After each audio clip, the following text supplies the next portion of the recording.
Hoje, no Espaço Aberto, temos um grande escritor que escreveu quase 1.500 livros. Vai completar 1.500 no fim deste ano, usando mais de 100 pseudônimos.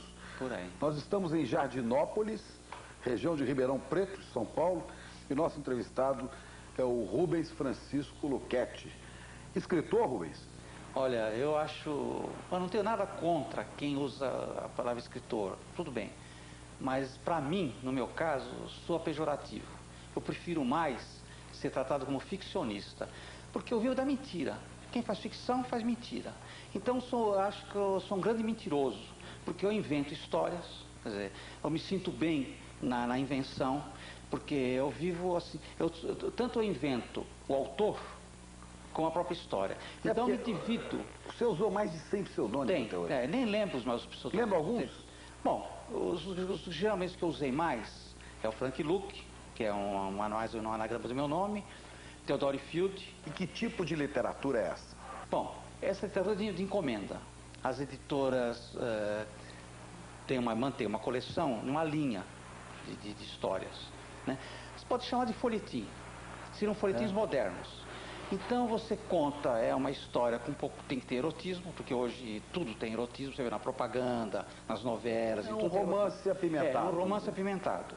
E você tem, esse é de encomenda. Embora meu processo de criação, para você poder aguentar esse tipo de trabalho, eu me entrego muito nesse trabalho. E você tem, você criar o pseudônimo, você está criando uma ficção. Então eu penso como aquela pessoa pensaria aquela história. Por exemplo, cada pessoa, eu usei muito pseudônimo para escrever histórias de horror, histórias fantásticas, histórias policiais. Para cada autor, porque isso é publicado muito em revistas. Então, cada autor, eu tenho que pensar de uma forma. O seu gênero preferido é o policial? E o horror. E o horror? O horror. Quer dizer, porque eu me sinto bem nesses dois gêneros. Quer dizer, porque eu fui influenciado muito por Edgar Allan Poe. Quando garoto, eu aprendi a minha mãe, para me alfabetizar, minha mãe alfabetizou pela Bíblia. No meu caso, era minha irmã, e ela, toda noite, ela lia para nós uma passagem da Bíblia, lia muitos salmos, né? E... Te contava histórias à noite? Contava histórias. E minha mãe contava uma história que eu tenho certeza que ela nunca leu o Frankenstein, da Mary Shelley. Nunca leu. Tenho certeza absoluta que ela nunca leu. E nem viu o filme, que a minha mãe não assistia cinema. Mas ela contava uma história de um homem remendado. Então eu me lembro dessa história. Era uma história interessante porque era um homem que era todo remendado. Tinha um braço remendado, a cabeça remendada. E eu adorava essa história. Qual foi o livro que fez maior sucesso? Eu creio que foi o Fantasma de Tio William. Como é que chama? É o Fantasma de Tio William. Tio William. Ele teve uma última edição dele, foi editado, me parece, 80 mil exemplares por aí. Mas hoje os seus livros estão quase todos em bancas de jornal. Hoje é de banca de jornais. Porque aconteceu o seguinte, Chico, comigo, eu me dediquei muito à revista. Embora que eu não vivia do meu trabalho como escritor, no caso como ficcionista, mas eu trabalhava, era um trabalho paralelo. Então eu trabalhei já em loja, eu trabalhava em oficina mecânica, tive uma loja de peças de automóveis. E escrevia nas horas vagas. Então eu era escritor de fim de semana e à noite. Mas escrevia um livro por semana? Não, nessa época eu escrevia muito contos. Nessa época que eu estou te falando, era 48, 49, 50. Eu escrevia contos. Então eu escrevia uma média, mais ou menos, um conto por dia. Eu sei que um desses contos do seu gênero preferido, que é o suspense, acabou sendo publicado, sendo editado por um nome importante do cinema mundial. Quem era? Aí foi um caso interessante. Eu tenho um amigo meu, o Ben Hamilton, que ele edita uma revista nos Estados Unidos, numa cidadezinha da Carolina do Sul, em Newberry. E eu mandei um conto para ele traduz esse conto e manda uma revista chamada Suspense. De quem? De Friedrich Hitchcock. Alfred Hitchcock. Alfred Publicou Hitchcock. um conto Publicou um conto meu. Depois esse conto saiu numa revista, saiu na revista Suspense dele aqui no Brasil. Traduzido, inclusive. Um conto de horror. Um conto de horror. É longo, não? Não. Resume uma sinopse pra gente. Não, esse não é bem um conto. Bom, ele tem um envolvimento de suspense mesmo, mais suspense. um casal, que eles vão na ópera, e acontece que a noiva dele, a noiva dele, está observando um outro camarote, mais ou menos uma distância. Ela está lá com um binóculo, ela dirige o binóculo para um outro camarote, e ele percebe, fala: bom, escuta, por que você não está vendo o palco? Não, ali está acontecendo uma coisa interessante. Ele fala, dá uma olhada. E ela passa o binóculo para o rapaz. O rapaz olha, fala: não tem nada. Estou vendo o quê? Estou vendo um casal. Mas, não, ali tem coisa estranha. Ela fala, tem alguma coisa esquisita. Bom, para te encurtar é o seguinte, a moça do outro camarote assassina o companheiro dela. Então ela prevê esse assassinato. Porque ela achava a atitude da jovem, da moça, muito estranha. E ela, com a psicologia feminina, ela achou que ela estava prestes a cometer alguma coisa, que ela ia fazer alguma coisa. E ela presenciou o crime. Esse gênero de horror te levou a muitos lugares. Seu nome, por exemplo, está citado como verbete da enciclopédia Delta Larousse. E te levou também ao cinema, né? Não, primeiro foi o seguinte, primeiro de tudo eu fiz, a minha formação, para você entender, a minha formação é em folhetins. Aqueles folhetins que distribuíam de porta em porta, isso na década de 39, 38, as editoras editavam, é como a novela. É o precursor da novela de rádio e novela de televisão. Então você recebia toda semana um folhetim, uma revistinha em casa, e recebia um folhetim na porta, e seria hoje, vamos supor, uma média de 50 centavos, mais ou menos. Com um capítulo de uma história. Capítulo inteiro, de uma história, mais ou menos de 16 páginas. E sempre terminava num ponto em que você deixava um suspense no final, para você querer ver o que ia acontecer. Bom, e esses folhetins não tem uma linha muito certa. Às vezes morre um personagem, lá adiante ele aparece de novo, quer dizer, então era isso, porque o que valia era você manter a expectativa do leitor. Bom, depois apareceu o rádio. O rádio, eu acompanhei muitos seriados de rádio. Por exemplo, você escreveu para a rádio teatro? Bom, comecei, o Otávio Carlos Mendes, ele tinha um programa de rádio, isso para você ter uma ideia, foi mais por volta de 42, 43. Que rádio era essa? Olha, eu não sei, eu fico meio na dúvida se era Bandeirantes ou se era Tupi. Eu tenho a impressão que era Bandeirantes, que ele mantinha. E eu assistia todo dia, era 5 horas da tarde. Não, era das 5 às 5h30. Era uma historinha que começava e acabava. Era uma historinha completa. Eu tinha uma compulsão para escrever. Geralmente, quando eu ia no cinema, eu chegava em casa, escrevia, pegava um caderno e escrevia todo o filme, escrevia o filme todo. Então, o que eu fiz? Eu comecei a inventar. Aquele filme já visto. Já visto. O que eu fiz? Eu comecei a mandar uns argumentos para o Otávio Carlos Mendes. Escrevia só argumento. E ele, um dia... De graça, né? De graça, não, tudo de graça. Mandava e ele começou a aproveitar esses argumentos meus. Quer dizer, me dava o retorno pela rádio, então ouvia meu nome na rádio, era importante, né? Bom, Rubens, nós tocamos aqui num assunto interessante, que é o cinema, né? E isso, na sua história, é importante. Tem Zé Mojica Marins, o Zé do Caixão, né? Para quem você escreveu vários roteiros. Qual foi o seu maior sucesso com o Zé do Caixão?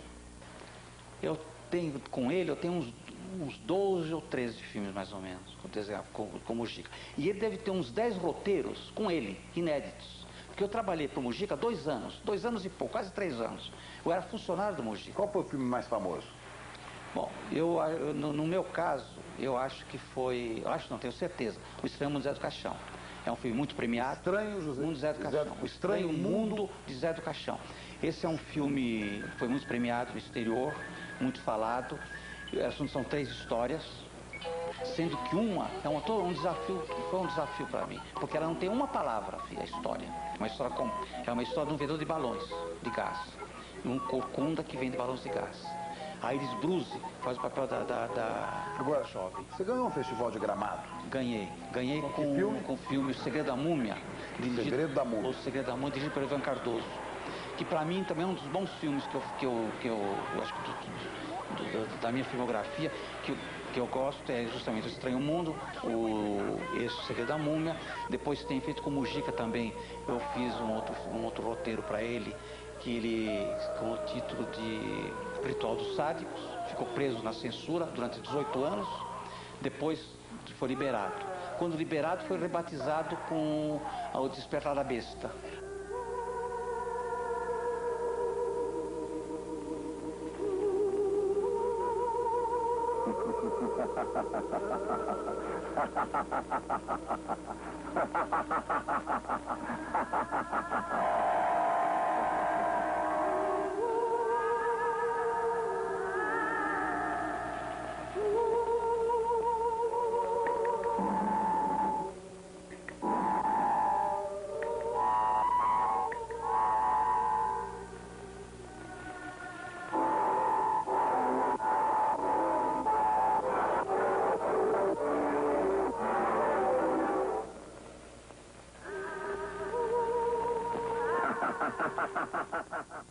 Você é um homem que escreve histórias fantásticas, histórias de terror, de suspense, mas é uma pessoa pacata, tranquila, não tem nada de extravagante pelo que a gente possa ver. A minha biografia, Chico, caberia numa caixa de fósforo. Mas você me disse que tem uma história interessante aí do seu casamento. Como é que seria o seu casamento? Bom, isso aí foi uma coisa... Bom, eu casei em 57, mas eu queria fazer um casamento diferente, sabe? E eu fui conversar com o padre Arnaldo Padovani, que ele é Ribeirão. conterrâneo. Ribeirão Preto. Morava em Ribeirão Preto, naquela morava em Ribeirão Preto. Ele era padre na época, ficou cônico. Bom, eu fui conversar com ele, eu falei, padre, ele já me conhecia porque era de Santa Rita, bom, eu queria ter meu casamento, queria casar no cemitério. No cemitério? No cemitério, na capela, porque o cemitério de Ribeirão Preto é muito bonito, o cemitério da Saudade. Tem um portão de ferro trabalhado, né? E uma alameda, mais ou menos uns 150 metros. Lá no fundo tem a capelinha, capela bonitinha. E a alameda é circundada por árvores. Como é que você imaginou esse casamento? Bom, imaginava o seguinte, era justamente essa alameda, da meia-noite. Né? À meia-noite? À meia-noite. Fazer os convidados, fazer 2 filas de convidados, cada um segurando uma vela acesa, nada de luz artificial, cada um segurando uma vela acesa, e casaria lá na capela do cemitério. E minha noiva tem que estar de preto. Você vê. A noiva de preto. Isso já é um roteiro para um filme ou para o começo? Bom, eu pensei, por exemplo, tem muita coisa que eu coloco nos filmes, que é coisa que eu fico imaginando na vida real, que eu queria fazer na vida real. Agora, não deu certo esse casamento? Não deu porque ele falou, escuta, como vai casar no cemitério? Não pode. Eu falei, não pode por quê? O que pode me impedir? Lá não é uma igreja, não é uma capela? Não, ali vocês não encomendam os mortos? Encomendamos. Ali não tem imagem? Tem. Embora, padre, o senhor sabe que eu não sou católico. Mas eu queria homenagear os mortos. Porque ninguém homenageia mortos. Você só pensa nos mortos finados? Não. Porque nós vamos ser mortos um dia. Porque todos nós aqui vamos ser mortos um dia, vamos ter que morrer. Então eu queria fazer uma homenagem aos mortos. Aí o padre não deixou? Não deixou. E a noiva, dona Teresa, o que ela achava disso? Bom, não cheguei nem a falar com ela. Eu acho que ela não ia gostar de casar de preto meia-noite lá no cemitério. Bom, eu ia ter que convencê-la, né? Ia ser difícil. Ia ser difícil. Mas eu não sei, acho que... na época, sabe o que é diferente, sabe? Pode ser capaz de convencendo, né? Você não colocou essa cena em nenhum filme do Zé do Caixão e nada? Não, o que eu coloquei foi o seguinte, nas 7 Vampiras, quando trabalhava com o Mujica, ele queria imaginava uma boate. Então já tinha até a boate já em vista e tudo. E o Mujica aparece na minha casa 1h da madrugada, um dia, uma noite, 1h da madrugada. Com a capa preta de Não, Zé do Caixão? Ele viu, era o carro preto. O motorista dele era a caráter, todo de fraque, tinha o cap, né? E o Rubens quer te mostrar uma boate. Então, quero ver o que você acha. Me levou nessa boate. Bom, foi lá, mostrei, a boate estava fechada, né? Entramos lá dentro, iluminou tudo, interessante. Vamos pensar alguma coisa? Você pensa alguma coisa para essa boate? Bom, no caminho, eu falei, Mujica, vamos fazer uma boate do terror. Vamos fazer o seguinte, vamos fazer estalactites, encher de estalactites, pendendo do teto, né? As portas seriam como se fossem aberturas de caverna, a frente seria uma caverna, né? A porta de entrada seria uma caverna, né? Com hallzinho, com um pequeno hall, né? E outra coisa, e ficaria um Frankenstein recebendo toda a... Para entrar na boate tinha que pagar, tinha um ingresso, vamos comprar um ingresso. Claro. Porque não entrar na boate em si já seria um espetáculo. Nós temos que pensar o seguinte, Mujica, a boate tem que ser um espetáculo, aí a boate em si. Então, esse Frankenstein recebe o ticket e joga num fogareiro. Em vez de picar e jogar na urna, joga num fogareiro, que é para queimar. Queima. Bom, lá dentro, todas as mesas eram confeccionadas como se fosse de ossos humanos, as canecas seriam o crânio, né? A bebida seria vermelha, só bebida vermelha, como se fosse sangue, todas servidas por vampiras. E no caminho já bolei um balé. E o balé, vamos fazer o balé das 7 vampiras.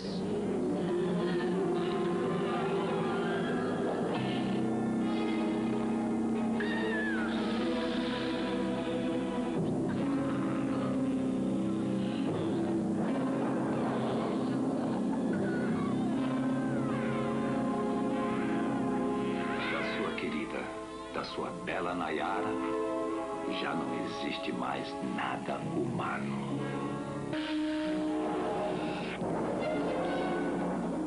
Bom, saindo dessa questão do horror e do terror, você tem outro roteiro escrito já há algum tempo, Eldorado, a Saga do Café, que estava para ser filmada pelo Bruno Barreto. O que aconteceu?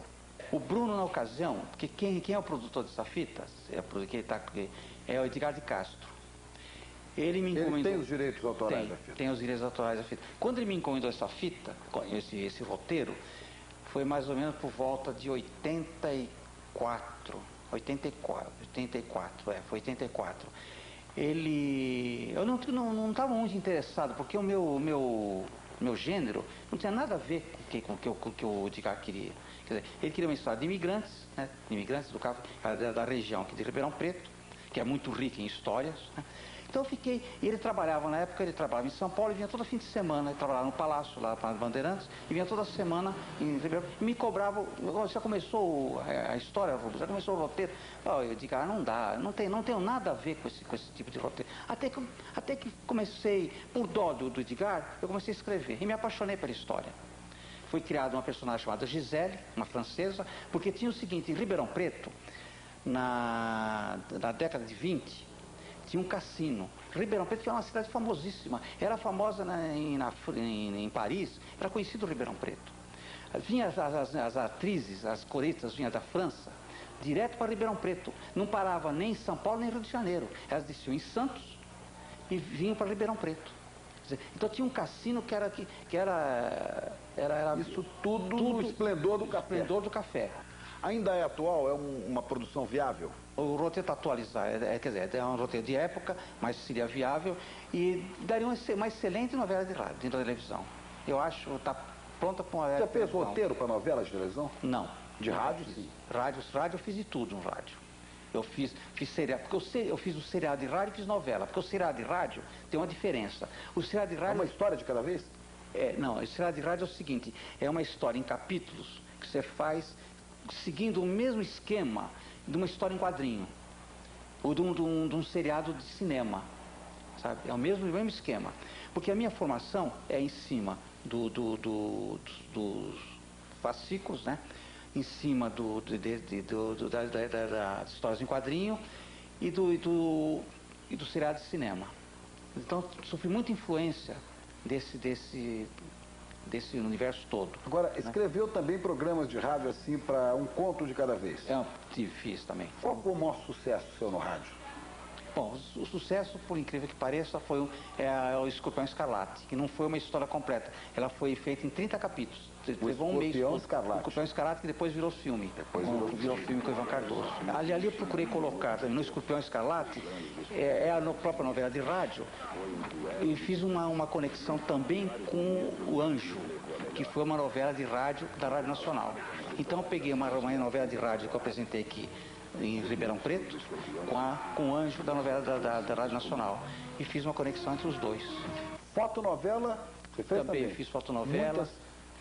Devo ter feito umas 60 fotonovelas, mais ou menos, porque na época que eu morava em São Paulo, de 66 até 72, eu fiz muita novela, eu fazia Fazia as fotonovelas pegando atores de rádio, de televisão, pegando o pessoal da Jovem Guarda. E nos seus textos você consegue escrever em detalhes, descrever lugares na Inglaterra, de Londres, por exemplo. Eu sou reencarnacionista. Então eu acho que acredito em outras vidas. Eu tenho muita influência, por exemplo, tem uma coisa comigo marcante na Inglaterra. Tenho certeza que eu vivi na Inglaterra. Pessoas que conhecem a Escócia, que viajou, olha, você descreve com uma tal forma, você procura que dá a impressão que você viveu lá. Agora, esses quadros que estão aqui na sua sala, foram pintados com base na imaginação ou havia aí um cartão postal, alguma foto? Tudo imaginação. Não foi olhando um cartão postal? Não. Eu vejo muito isso, muito beco. Eu tenho uma predileção, porque eu gosto dessa casa porque ela é velha. Então ela tem ruídos. Toda noite bate na janela. Como se alguém estivesse jogando uma pedrinha na janela. Isso 4, 5 vezes por noite. A gente ouve barulho de pessoas andando no quintal, arrastando o pé. Aqui está cheio de ruídos essa casa. Está cheio de fantasmas? Não, deve estar. Porque ela tem 100 anos essa casa aqui. Então eu me sinto bem nesses ambientes velhos. Olha, uma casa sofisticada, eu já morei em casas, mas eu me sinto mal numa casa sofisticada. Eu gosto de casas bem velhas, um pouco úmida, sabe? Embora a umidade é terrível para livro. Não seja tão bom para a saúde. Não é. E para livro também não. Também não é bom, nem para saúde, nem para livro. Mas eu me sinto bem. Quer dizer, é como se eu estivesse no meu ambiente. Você entende, Chico? É que eu gosto de coisa, eu não gosto de coisa limpa. Não, eu gosto da limpeza. Quer dizer, eu estava explicar mal. Mas eu gosto de coisa velha, sabe? Eu não gosto de pintá-la de novo. No meu quintal você vê feio, mas eu me sinto bem nele. Aqueles remendos no chão, entendeu? Que parece que isso me traz uma lembrança de algum lugar. Um muro cinzento. Quer ver o dia que eu gosto mais? É aquele dia cinzento, que não tem sol. Agora, detesto o sol. A lua, à noite, é uma maravilha. Quer dizer, se eu pudesse, eu viveria só à noite. Escreve sempre à noite? Não trabalho à noite, nada. Não faço nada. Escreve de dia? Só de dia. Bom, depois de tanto tempo escrevendo, de tantos livros, de tanto trabalho, uma pergunta. Ficou rico com essa história, Rubens? Não. Deu para viver bem. Não posso falar que não. Deu para viver bem. Mas hoje pago aluguel. Vivo de aluguel, pago aluguel. Quer dizer, me aposentei, paguei 39 anos de previdência social, me aposentei com uma aposentadoria ridícula, que se eu fosse precisar viver dela, eu ia viver embaixo da ponte. Quer dizer, então, você vê, você trabalha tanto, né? Só que eu tenho uma coisa, eu dou graças a Deus toda hora, todo momento, de Deus ter me dado esse dom. E você ainda tem um sonho, ainda tem um projeto para o futuro? Sei lá, acho que é morrer tranquilo. Sem dor. E continuar escrevendo? Continuar escrevendo. Eu não sei fazer outra coisa. Fazer televisão, não? Não, televisão não gosta de mim. Nunca me chama. Não. Acho que eles não sei. Não dá certo. Mas você escreveria para televisão? Eu acho que seria, lógico. Escreveria, lógico. Tudo é ficção, né? Bom, o Espaço Aberto está de olho e agradece a sua participação. Muito obrigado pela entrevista. Obrigado a você, Chico.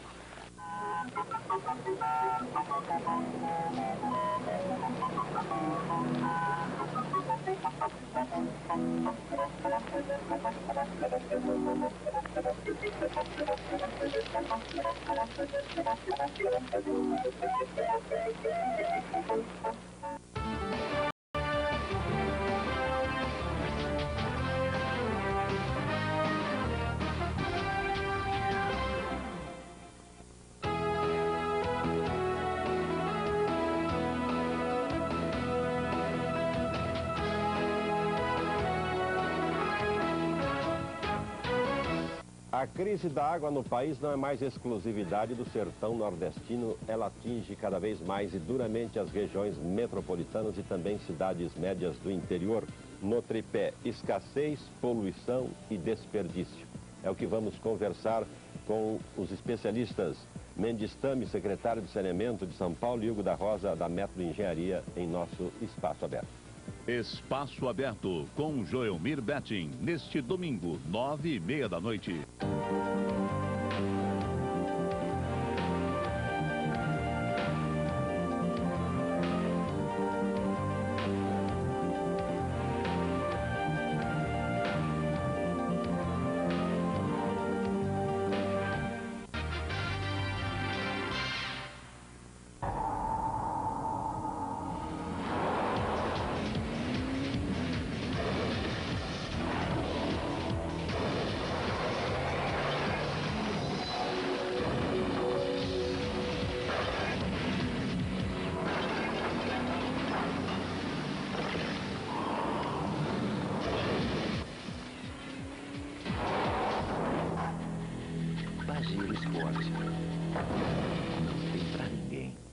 Atenção para o top de 5 segundos. Jornal das 10.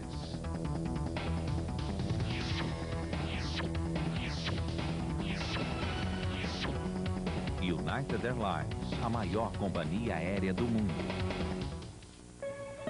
Para nossos antepassados, ir até o vilarejo mais próximo já era uma aventura. Hoje você vai mais longe, cruza oceanos e continentes, às vezes em direção ao desconhecido.